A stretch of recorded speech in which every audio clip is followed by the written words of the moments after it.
Hello guys, welcome back sa ating channel. Unified Grand Central Station, LRT1, MRT3, MRT7 at North Avenue Subway mga kababayan. Ito po muli si Skywalk TV. At nandito po tayo mismo sa may EDSA, dito po sa may North Avenue or SM North katabi mga kababayan. Ito na po ang ginagawang overpass papuntang kabilang side, itong southbound. Nasa northbound po kasi po tayo.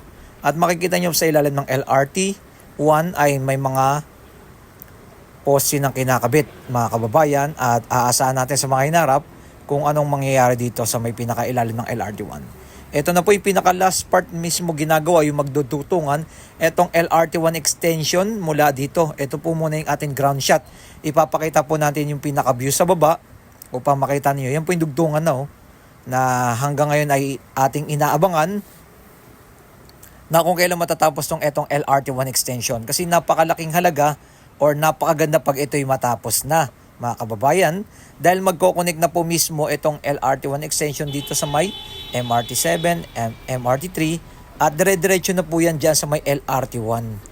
Yan po yung pinakadulo, ito pong FPJ station na ating inaabangan. Ayan, U-turn tayo dito, ipakita po natin yung kabilang side naman dito sa going to southbound, going to Cubao, Makati, yan.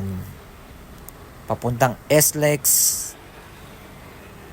Dito naman po yan.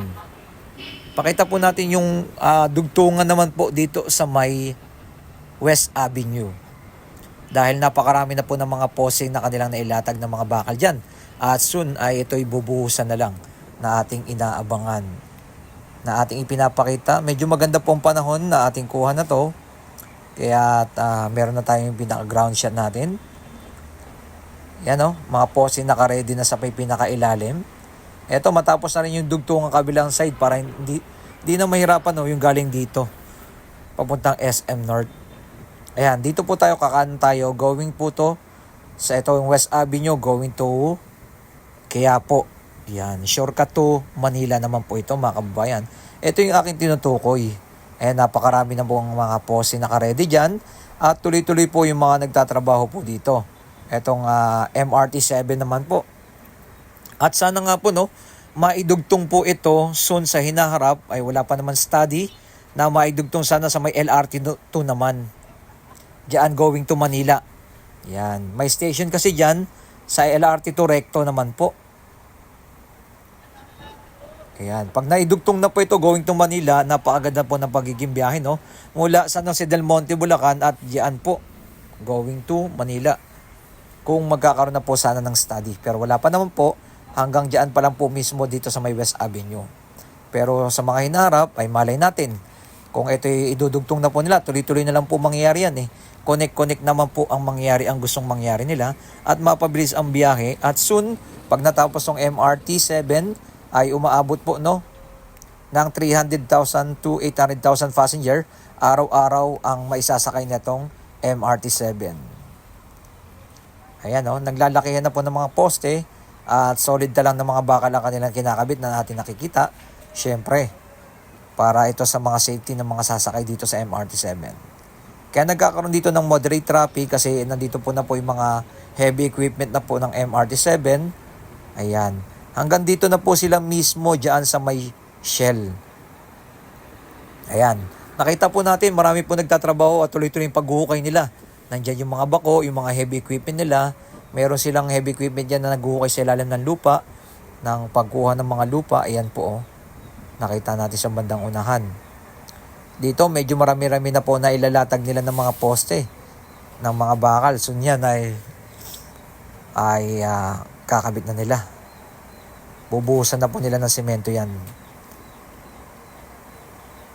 Kakabitan ng rebar cage. Ayan Nakita natin yung mga empleyado nila dito at napakarami po ng mga nagtatrabaho dyan. Ayan.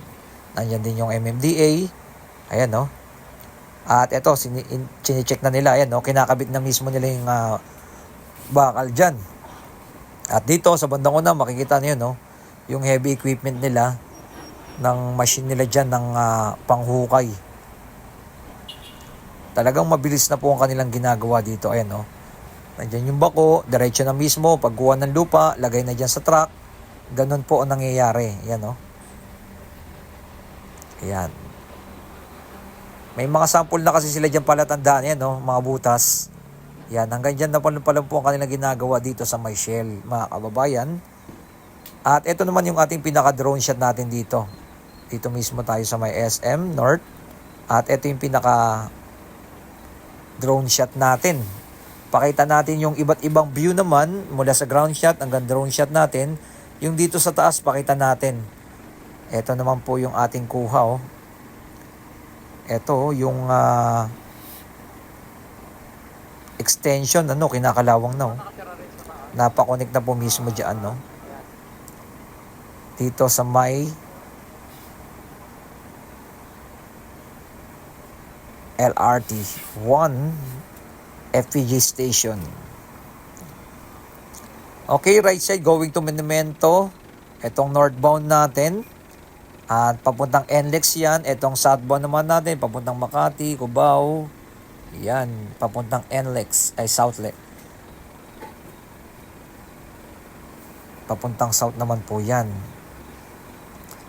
Ayan. Ito naman po yung FPG station. Nakikita nyo sa may pinakadulo. Inikot natin, daming mga bahay dito. Ito naman po yung condo ng ng SM North. Ayun, nakita natin may full sa gitna. Grabe, diretso na po yan mismo sa SM. Connect na po yan sa kanila. Grabe talaga tong SM. Daming talagang project nila. Ito po kasi dati dito lugar, mga kababayan, naalala ko pa way back mga 90s. Puro damuhan pa lang yung area na to. 280s, yan. Mga 90s, yan. Nadadaan na ako dito.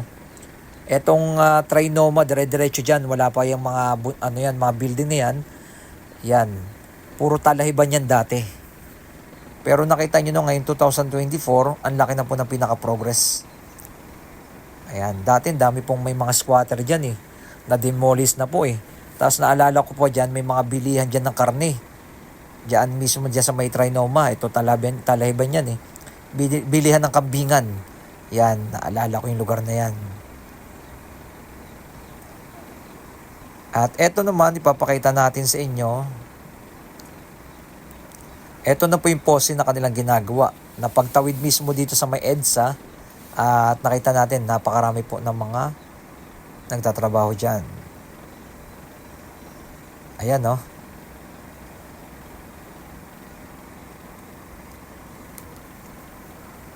Di pa po natin alam kung tatawid mismo sa ibabaw ng etong LRT 1 or nasa ilalim dadaan. Abang-abang po tayo sa mga mangyayari. Malamang sa ibabaw yan dadaan.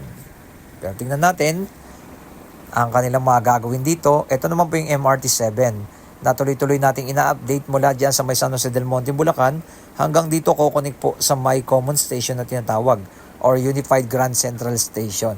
At napakarami na rin po ang mga nagtatrabaho dito at tuloy-tuloy na po at unti-unti na pong nabubuo mismo itong MRT 7 na inaasahan nga na po ang partial operation ay soon na matapos na po ng 2028. Ayan, nakikita mo natin yung progress dito at tuloy-tuloy naman po ang kanilang pagbubuo dito ng station. Ito yung napakahaba ng station dito mismo. Dahil dito kukonek mismo itong Metro Manila Subway. Ayan, sa bandang unahan naman makikita natin ang Metro Manila Subway. Meron tayong ipapakita mga kababayan. Dito kasi sa Ayala Land, meron na naman pong building na ginagawa. Ayan. Ito yung aking tinutukoy. Tuloy-tuloy po ang paglalagay ng mga establishment dito mga kababayan. Ayan, isa na naman pong panibagong building ang itatayo dito. Sa may katabi dito, sa may Veterans Memorial Medical Center na golf course dyan. Natatanaw natin yung Quezon City Circle, yung station po dyan. Yan, yung Quezon Memorial Station. At ito po ang North Avenue Station naman na ating inaabangan, na tuloy-tuloy nating ina-update. Ayan, salamat sa mga nag-like, nag-share at nag-follow kay Skywalk TV. Ipinapakita po natin yung pagbabago at progress ng ating bansa. Lalong-lalo na dito sa mga infrastructure proyekto ng ating bansa. Ayan, Tuloy-tuloy na po ito, naka-ready na rin po ito. Inaasahan na lang po ang magdudugtong mula dyan sa may Valenzuela, Toquirino, Tandang Sora at dito sa may North Avenue. Ayan, sa pangunguna ng Jackie, no, ng partnership ng Pilipinas. Salamat sa mga nag-like, nag-share, nag-follow kay Skywalk TV. Keep safe palagi and God bless.